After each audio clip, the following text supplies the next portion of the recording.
quieren se ponen en pie un ratico y cantamos este coro a nuestro Dios omnipotente. Omnipotente Dios, gracias te damos hoy por todo lo que tú nos das. Eres dueño de todo, pues todo lo creaste para la alabanza tuya. Omnipotente Dios, gracias te damos hoy por todo lo que tú nos das. Eres dueño de todo, pues todo lo creaste para la alabanza tuya. Soberano Señor, todo está bajo tu voluntad, te pertenece, tuyo es. Alabamos Rey, tu santo nombre, tu persona y tu poder. Alabamos Rey, tu santo nombre, tu persona y tu poder. Hoy reunidos aquí queremos adorarte por toda tu magnificencia.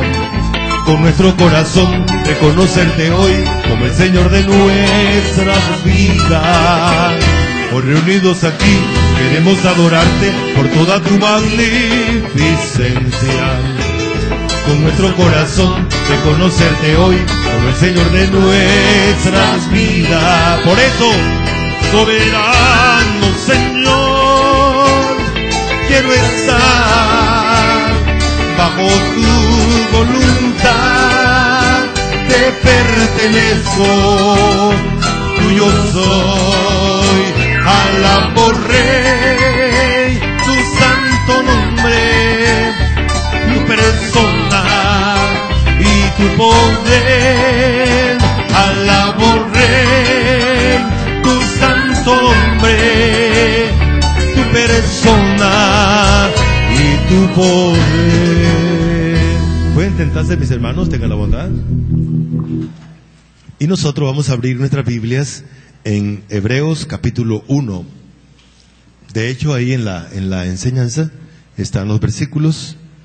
Podemos leerlo en la presentación. Muy bien. Son 3 versículos que vamos a leer para que nos contextualicemos. El versículo 1 dice: Dios, habiendo hablado muchas veces, de muchas maneras, Dios, habiendo hablado muchas veces y de muchas maneras en otro tiempo a los padres por los profetas, todos en el versículo 2 y versículo 3, ¿me acompañan? En estos postreros días nos ha hablado por el Hijo, a quien constituyó heredero de todo, y por quien asimismo hizo el universo, el cual, siendo el resplandor de su gloria y la imagen misma de su sustancia, y quien sustenta todas las cosas con la palabra de su poder, habiendo efectuado la purificación de nuestros pecados por medio de sí mismo, se sentó a la diestra de la majestad en las alturas. Vamos a orar. Amado Padre, gracias te damos nuevamente por tu misericordia. Te damos gracias por la grandeza de tu majestad, por tu señorío perfecto, soberano. Gracias porque estás administrando tu universo, aquel que creaste para que se ejecute todo lo que tú has determinado en él. Gracias, Señor, porque es tu voluntad la que se impone por encima de todas las criaturas.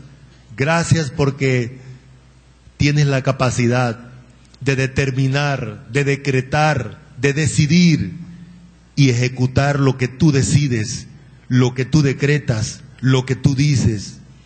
Gracias, Señor, por congregar a tu iglesia en esta mañana para enseñarnos tu verdad, para enseñarnos lo que tú dices en tu santa y bendita palabra. Consuela nuestros corazones y permítenos, Señor, percibir tu verdad y aplicarla a nuestra vida en Cristo. Amén. La preponderancia del Hijo. Recuerden ustedes que durante todo el mes de diciembre hemos estado hablando del Hijo. Y precisamente una de los propósitos que el concilio se estableció para hablar de el Hijo de Jesucristo es para contrarrestar muchas falsas enseñanzas que tenemos. Y yo quisiera en esta mañana hacer un pequeño contraste. Cuando nosotros encontramos en la Biblia el término himnos, no son estos. A veces nosotros podemos elevar al himnario a la misma categoría de la Biblia. Lo que dice el himnario no fue inspirado por Dios. Los himnos, muchos de ellos, tienen una doctrina muy tremenda, sólida. Por ejemplo, hemos cantado esta mañana varios de los himnos. A Dios sea la gloria, majestad, cuán grande es Él, santo, santo, santo. En fin, pero también encontramos en la Biblia himnos que atacan la doctrina bíblica y que nos enfocan en elementos que no son bíblicos. Por ejemplo, nosotros estamos cantando en estos días de Navidad, digo que cantamos, ven a adorar al niño que en Belén está. ¿Eso es verdad? Primero, Jesús no es un niño en este momento. Él fue un niño hace 2000 años. Hoy, ¿dónde está Jesús? A la diestra de la majestad, como dice ese versículo. Para ponerles un ejemplo. Entonces, todo lo que está aquí en el himnario tenemos que sopesarlo con la Biblia para ver si podemos cantarlo y que ese canto sea una alabanza genuina a Dios. Porque si va en contra de la doctrina bíblica, ya hemos enseñado esto varias veces, en lugar de ser una alabanza, es una blasfemia a Dios.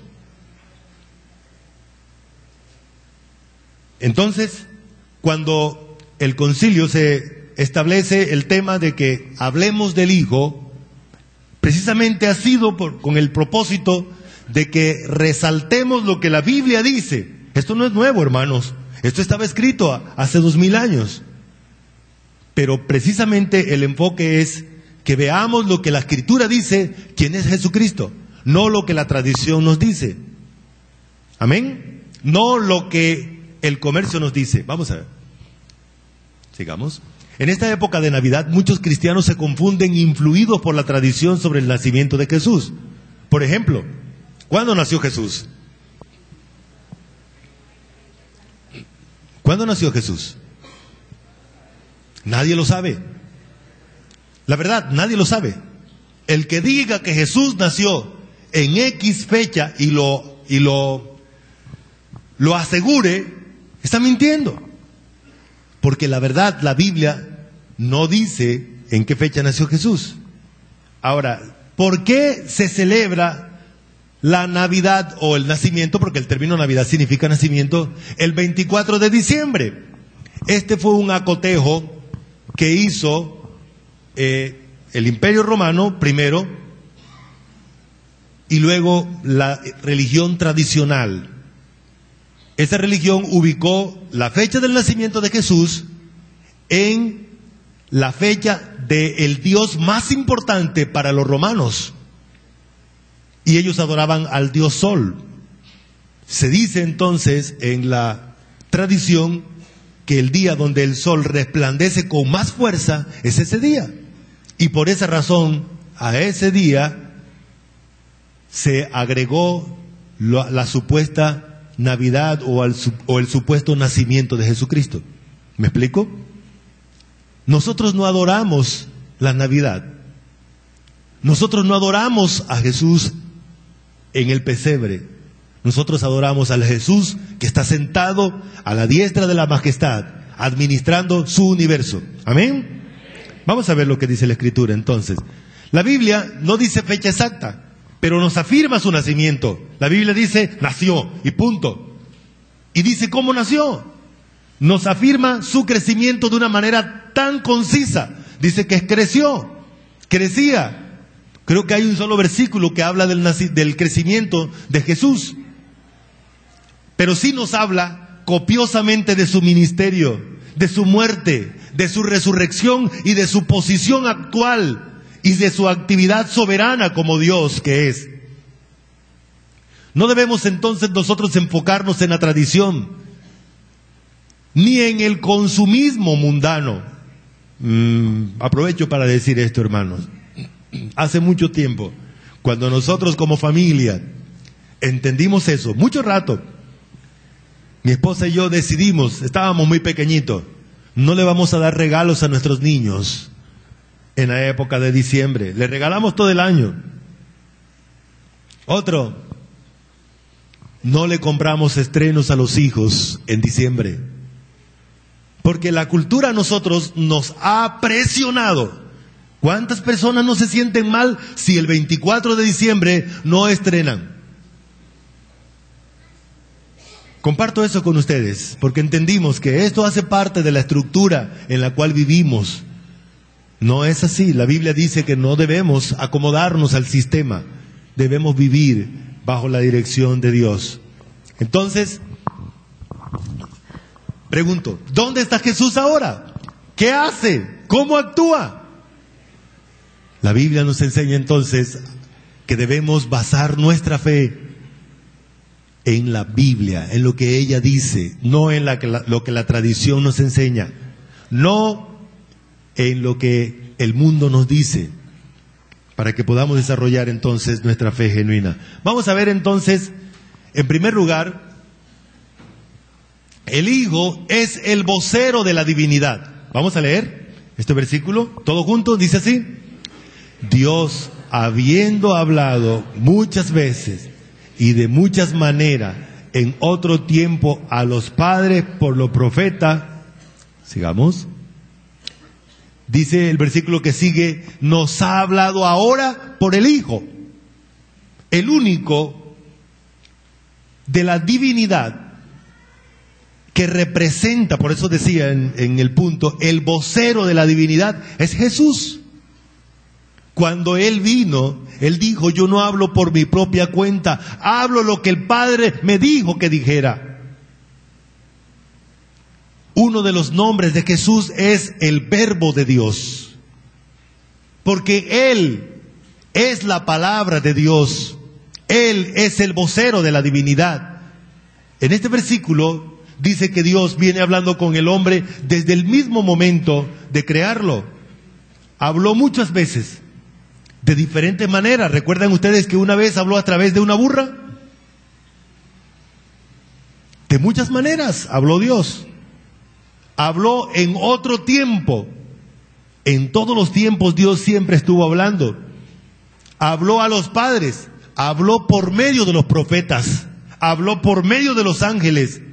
Pero el versículo que sigue dice que ahora, leemos el versículo 2, en estos postreros días nos ha hablado por el Hijo, a quien constituyó heredero de todo y por quien asimismo hizo el universo. El único que está hablando ahora. La Biblia dice que Cristo está hablando. Su palabra está aquí en nuestras manos. Su palabra es activa. Él no cesa de hablar. Él está hablando, por eso dice, nos ha hablado por el Hijo.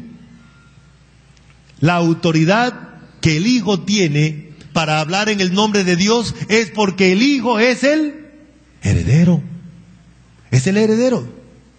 Y porque el Hijo es el creador. Él tiene toda autoridad para hablarnos porque Dios le delegó esa función. La Trinidad, en consenso, determinaron que fuera el Hijo, el que se hizo hombre. Ya hemos hablado hasta la saciedad de la humanización de Cristo. Bueno, no hasta la saciedad, pero hemos hablado varias veces ya de la encarnación de Cristo. Ahora estamos hablando, el enfoque de esta mañana es, ¿dónde está Cristo hoy? ¿Qué está haciendo Jesús hoy? Pues Dios dice que Él está hablando. La palabra que estamos oyendo esta mañana es la palabra de Él. Por esa razón, Hebreos capítulo 12, versículo 25 nos advierte ¿Qué dice? Vamos a leerlo juntos. Mirad que no desechéis al que habla, porque si no escaparon aquellos que desecharon al que los amonestaba en la tierra, mucho menos nosotros si desecháremos el que amonesta desde los cielos. Dice que habla. Este es un presente eterno. Este verbo indica que Jesús está hablando ahora, mañana seguirá hablando y continuamente está hablando. Él es el que está hablando. Y si alguien desecha lo que dice su palabra, no está desechando al que predica, está desechando al que está hablando realmente por medio del que predica, el cual es Jesús, el Hijo de Dios. Por esa razón también en el mismo Hebreos, capítulo 2, versículo 1, dice: por tanto, es necesario que con más diligencia atendamos a las cosas que hemos oído, no sea que nos deslicemos. Porque si la palabra dicha por medio de los ángeles fue firme, y toda transgresión y desobediencia recibió justa retribución, ¿cómo escaparemos nosotros si descuidamos una salvación tan grande? La cual, habiendo sido anunciada primeramente, ¿por quién? Por el Señor, no fue confirmada por los que oyeron, testificando Dios juntamente con ellos, con señales y prodigios y diversos milagros y repartimiento del Espíritu Santo según su voluntad. ¿Quién está hablando primeramente? Cristo. Cristo. Por esa razón la advertencia de Dios es que si tú estás oyendo la palabra de Dios, estás oyendo a Jesús, porque Él es el vocero, porque Él es el que habla, porque Él es el verbo de Dios. Él es la palabra personificada. Juan 1:1 dice: en el principio era el verbo, y el verbo era con Dios, y el verbo era y es Dios. Eso significa que Jesús es la razón divina. Creo que fue Aristóteles el que dijo que el único que tiene la lógica, la razón de todas las cosas es Dios. El hombre no tiene razón, ni entiende la razón lógica de las cosas, no tiene la capacidad, pero Dios sí, Dios sí. Y lo que Él dice, lo dice con lógica, pero lógica divina, lógica divina. Su palabra es activa. Cuando Él nos habla en su palabra, lo hace para explicarnos su propia lógica. Nos argumenta, la Biblia está llena de argumentos, desde Génesis hasta Apocalipsis, argumentos de Dios. Él argumenta, Él dice cómo creó las cosas, Él dice cómo deben ser las cosas. Y también el término verbo indica que Él ha organizado la Biblia de una manera temática, de una manera que se puede estudiar, que se puede exponer como por temas. Por esa razón, grandes teólogos se han encargado de hacer de la Biblia compendios de temas. Por ejemplo, ¿qué temas conoce usted? ¿Quiénes han leído algún autor que ha tomado la Biblia y ha estudiado la salvación? Y aparece la salvación.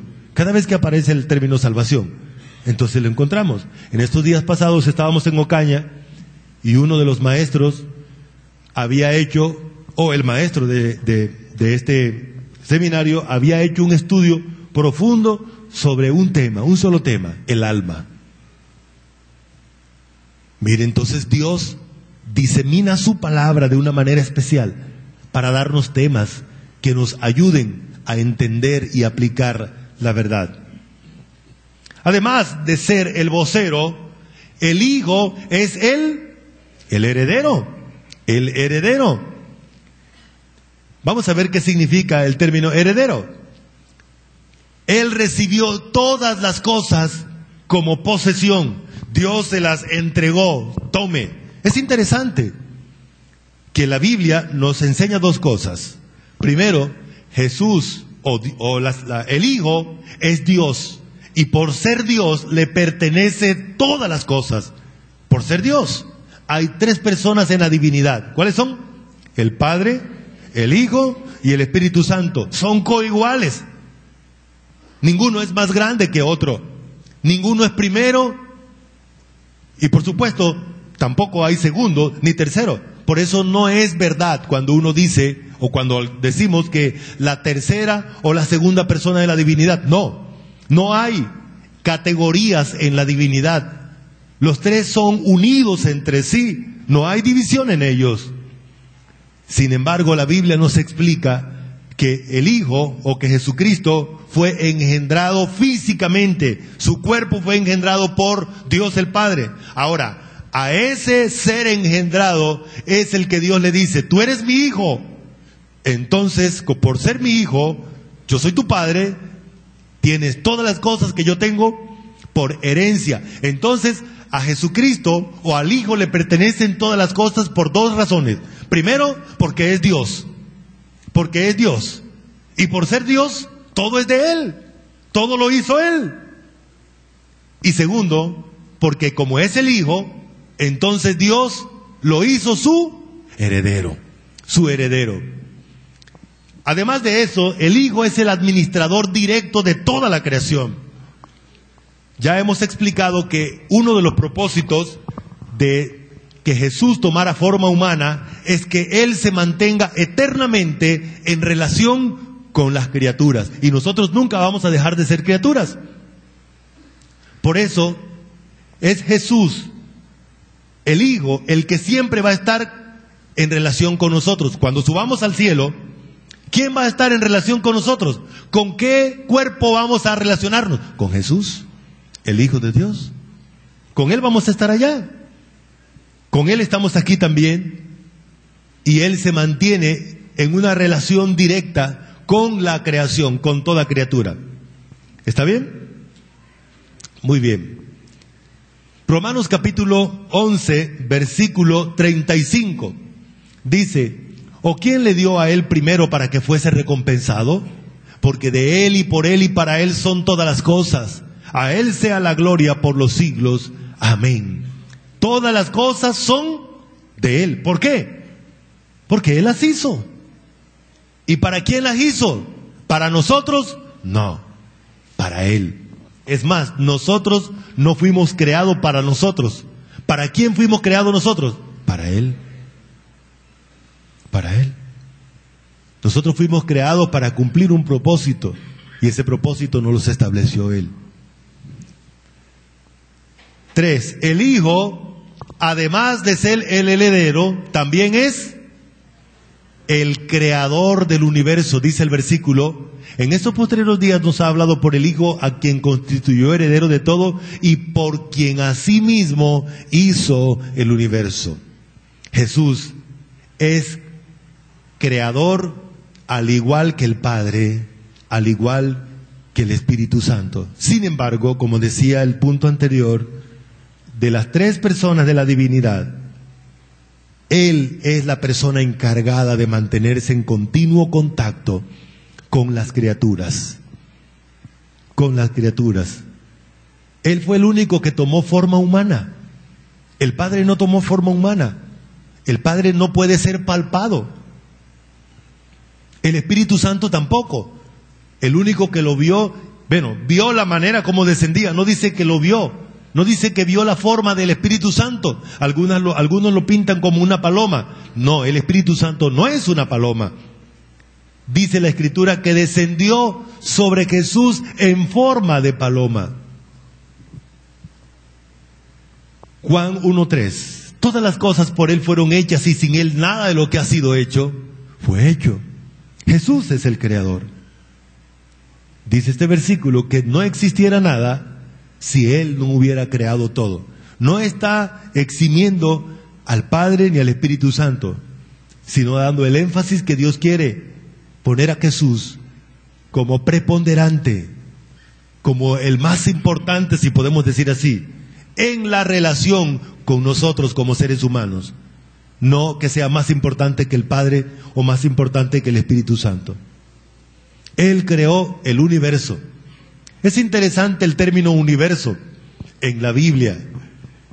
Es algo tan grande, es algo más allá de la capacidad de captarlo en nuestra mente.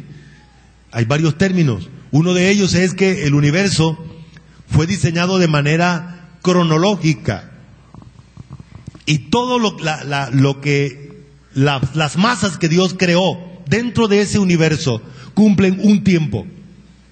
Cumplen un tiempo. No sé si han oído a los científicos que están preocupados por el sol, ¿no? Porque se está envejeciendo el sol. Y en algún momento de esto colapsa. Pues eso nos lo había dicho Dios ya hace mucho rato, que ese sol iba a colapsar.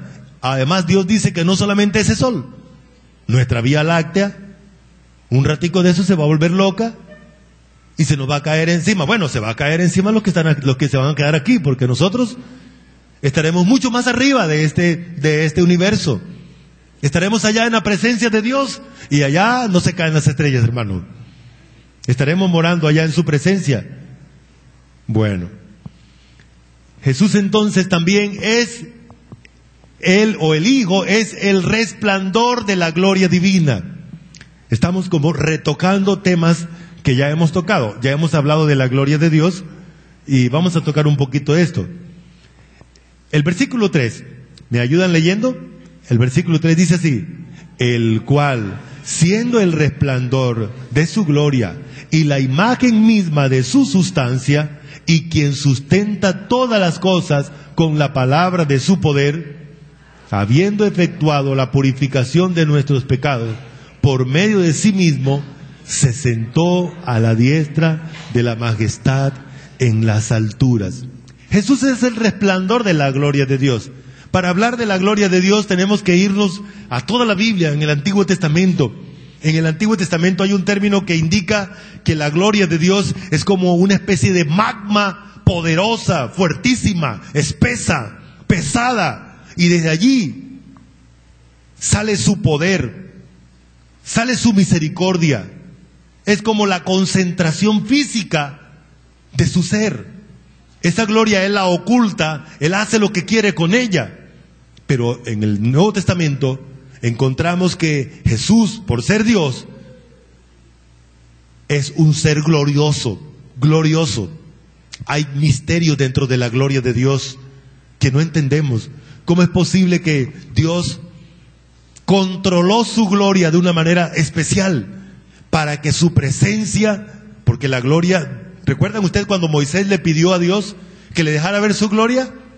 Y Dios solamente le dejó ver la parte que echa destellos. Y esa magma, después que Él pasó, cuando ya Él pasó, dice: solamente me verás mis espaldas, la parte trasera. Cuando Él pasó, sin embargo, Dios lo había metido en una peña, en una hendidura, y había puesto su mano para que su gloria no lo matara.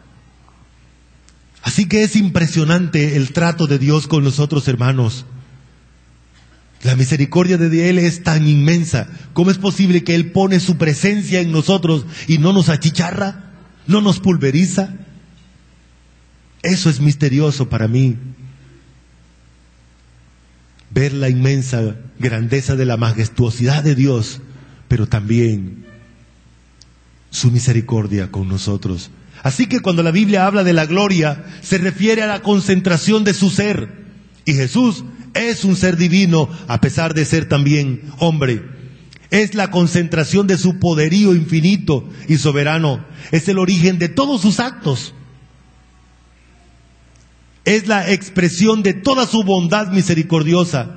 La gloria es la expresión de su ira. Dice que se inflama su gloria. Y desde su ira y desde su gloria sale fuego consumidor. La gloria es la manifestación de su ser, es su presencia física, si podemos hablar de físico divino, lo cual es algo inmensamente misterioso. Dios tiene físico, su físico es glorioso, es la gloria. Muy bien. Es más o menos como para tener una idea de lo que es. No intento decir que eso sea la gloria de Dios. Así como hay seres luminosos como el sol, Dios, su gloria, es mucho más poderosa que el sol. Sigamos. Ok. Por esa razón, cuando vemos a Jesús, siempre lo vamos a ver rodeado de gloria, Por ejemplo, en su encarnación, cuando se hizo carne, ahí se manifestó la gloria de Dios. Miren lo que dice estos versículos. Juan 1:14 dice, aquel verbo fue hecho carne y habitó entre nosotros y vimos, ¿qué fue lo que vimos? Su gloria. Gloria como del unigénito del Padre, lleno de gracia y de verdad. A Dios nadie le vio jamás. El unigénito Hijo que está en el seno del Padre, Él le ha dado a conocer. Otra vez, Jesús es el resplandor de la gloria de Dios porque Él es Dios. Porque Él es Dios. El solo hecho de ser Dios es un ser glorioso. El término Dios involucra eso. Majestuosidad, gloria, poder. Ok. No solamente en su encarnación, también vemos su gloria en los milagros. Dice Juan 2:11, este principio de señales hizo Jesús en Caná de Galilea y manifestó su gloria, y sus discípulos creyeron en él. Cada milagro que el Señor hizo era para manifestar que Él era Dios, que Él tenía poder sobre todo. Ayúdeme recordando cuántos milagros hizo Jesús. ¿Qué milagros hizo? Un día convirtió el agua, menos que no vaya a convertir Dios esto en vino, porque nada de conducir hoy, ¿no? Sigamos. También en la transfiguración, el Señor Jesús manifestó su gloria. Entre tanto que oraba, la apariencia de su rostro se hizo otra, y su vestido blanco y resplandeciente. Y he aquí dos varones que hablaban con él, los cuales eran Moisés y Elías, quienes aparecieron rodeados de gloria, y hablaban de su partida que iba Jesús a cumplir en Jerusalén. En su transfiguración mostró su gloria. Además de eso, en su muerte también se manifestó su gloria. Cuando el Señor Jesús murió, hubo un espectáculo, hubo un colapso impresionante. Había que darse cuenta que quien estaba allí era Dios. Y si estaba Dios presente, había actos divinos. Y eso significa su gloria. Mas Jesús, habiendo otra vez clamado a gran voz, entregó su espíritu. Y he aquí el velo del templo se rasgó en dos, de arriba abajo, y tembló, la tierra tembló, y las rocas se partieron, y se abrieron los sepulcros, y muchos cuerpos de santos. Ahí se me escondió el versículo. Se manifestó la gloria de Jesús, la gloria de Dios allí. Salieron de los sepulcros, y después de la resurrección de Él vinieron a la santa ciudad y aparecieron a muchos. Y el centurión y los que estaban con Él guardando a Jesús, visto el terremoto y las cosas que habían sido hechas, temieron en gran manera y dijeron, verdaderamente, este era Hijo de Dios. Hermanos míos, no podemos poner los ojos en otra cosa sino en la gloria de Dios. Jesús es glorioso, pero no podemos quedarnos allí en la resurrección. Después de su resurrección, Dios sigue hablando, Dios sigue manifestando su gloria. En su resurrección, dice Romanos capítulo 6:4, porque somos sepultados juntamente con Él para muerte por el bautismo, a fin de que como Cristo resucitó de los muertos por la gloria del Padre, así también nosotros andemos en vida nueva. La resurrección de Cristo fue gloriosa, manifestó que era Dios. No solamente su resurrección, la Biblia también nos habla de que su venida a la tierra otra vez va a ser gloriosa. Mateo 16:27, porque el Hijo del Hombre vendrá en la gloria de su Padre con sus ángeles, y entonces pagará cada uno conforme a sus obras. Entonces aparecerá la señal del Hijo del Hombre en el cielo, y entonces lamentarán todas las tribus de la tierra, y verán al Hijo del Hombre viniendo sobre las nubes del cielo con gran poder y así es, gran gloria. ¿Se ve la gloria de Dios en Jesús? ¿En el Hijo se ve? Sí, Señor, la Biblia lo atestigua. No solamente en su segunda venida, antes de su segunda venida, 7 años antes de su segunda venida, en el arrebatamiento de la iglesia, se va a ver la gloria de Jesús. se va a ver su poderío. La diferencia entre arrebatamiento y, ahí está, la palabra arrebatamiento indica eso, arrebatar, quitar, de un zarpazo. Esa es la palabra griega, zarpazo. Y la palabra venida, segunda venida, es la palabra parusia, que significa que Él se va a manifestar. En la primera no se va a ver, solo se va a ver el hueco de los creyentes que quedan aquí. Si el Señor llegara en este momento a arrebatar a su iglesia, todos los suyos saldríamos de aquí disparados. Y en la segunda venida todo lo contrario, Él va a entrar a la atmósfera haciendo un recorrido. Dice que todo ojo lo verá. Él va a hacer que todo el mundo lo vea. Él va a darle tiempo al anticristo para que prepare los ejércitos del mundo para que lo ataquen. Y luego va a poner su pie sobre el monte de los olivos, el cual se abrirá. Va a haber un gran terremoto. Y se va a abrir un gran valle y allí se va a generar la batalla más grande que ha ocurrido en la historia de la humanidad. Solo que Él no va a pelear con ninguna arma. Su única arma será su boca. Hablará y todo cesará. La sangre cubrirá hasta el pecho de los caballos. Muy bien. La Biblia nos habla que Él está sentado en un trono de gloria y desde allí va a juzgar a todas las naciones. Dice en Mateo 19:28, y Jesús les dijo, de cierto os digo que en la regeneración, cuando el Hijo del Hombre se siente en el trono de su gloria, vosotros que me habéis seguido también os sentaréis sobre 12 tronos para juzgar a las 12 tribus de Israel. Entonces, lo que la Escritura nos dice, que Jesús es el resplandor de la gloria de Dios, está demostrado, ¿cierto? Ya hemos visto varios versículos. La Biblia dice que Él se va a sentar en el trono blanco y va a juzgar a todas las naciones. Pero también la Biblia nos dice que la Jerusalén, la ciudad donde vamos a habitar, calles de oro, bueno, con toda clase de piedras preciosas, allí lo único que va a iluminar a nuestra ciudad celestial es la gloria de Dios, incluyendo la gloria de Jesús, porque Él estará allí con nosotros viviendo. Así que Jesús es el resplandor de su gloria. Nos preguntamos, ¿dónde está Jesús ahora? ¿Dónde está Jesús ahora? En el pesebre, ¿no? Ya, en la cruz. Ahí está, por eso algunos cargan el crucifijo. ¿En la cruz? Listo. ¿En la tumba? ¿Dónde está entonces? Está en la majestad. Está en su trono. Allí lo dejamos. Está en su trono. Muy bien, sigamos. La Biblia también dice que Jesús es la imagen de la sustancia divina. Esta expresión quiere decir que Jesús es 100% Dios. Es coigual al Padre, es coigual al Espíritu Santo. Él es Dios, Él es Dios, así de sencillo.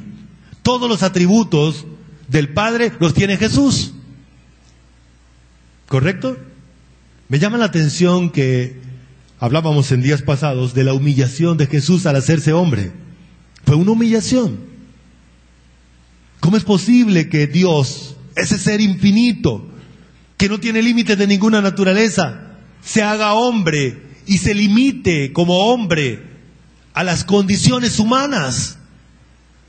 Pero recuerde que quien estaba ahí en ese cuerpo no solamente era el hombre, también estaba Dios. Por esa razón, cuando venían las personas y lo criticaban y pensaban y lo juzgaban, Él les decía, ¿qué caviláis en vuestro corazón? Porque como Dios sabía los pensamientos de ellos. Por esa razón decía, tus pecados te son perdonados. Y los judíos lo criticaban porque Él se hacía Dios. No se hacía.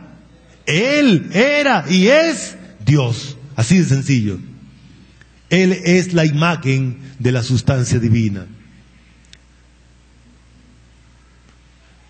6. El Hijo es quien sustenta todas las cosas con la palabra de su poder.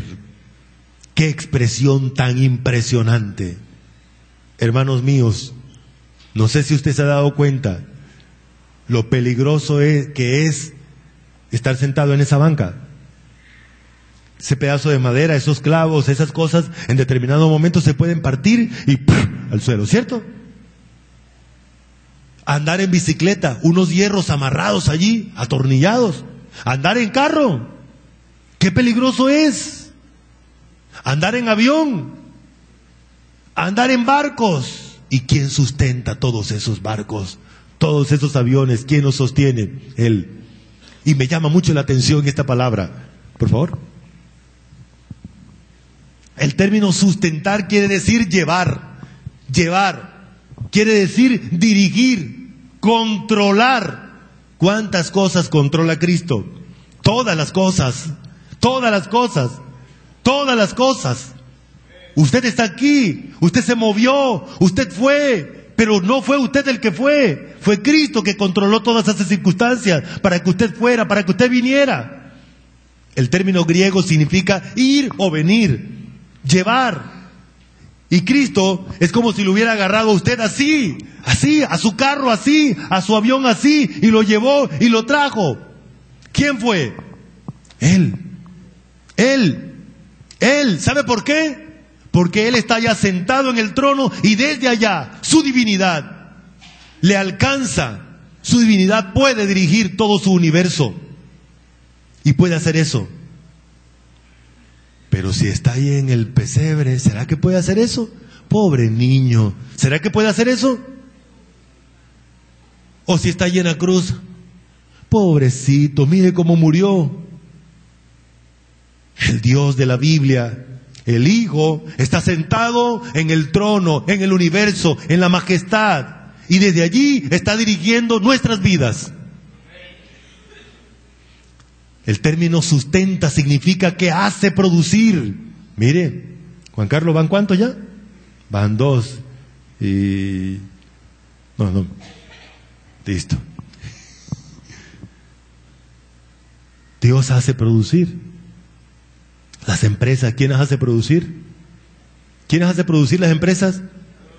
Dios, hermanos. Hace unos años atrás, cuando cayó el Bolívar, yo recuerdo que muchos cucuteños decían, ahora sí, Cúcuta se acabó. Y creo que hubo alguien que dijo en un noticiero que este era el momento que Cúcuta iba. ¿Y quién ha sostenido a Cúcuta durante todos estos años? ¿A cómo va el Bolívar?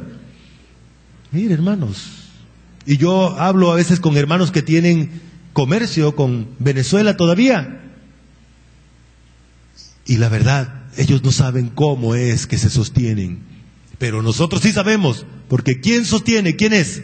Jesús, el Hijo de Dios, es el que sostiene. Por eso estamos aquí, hermanos. Él, además de eso, Él es el que soporta el peso de todas las cosas.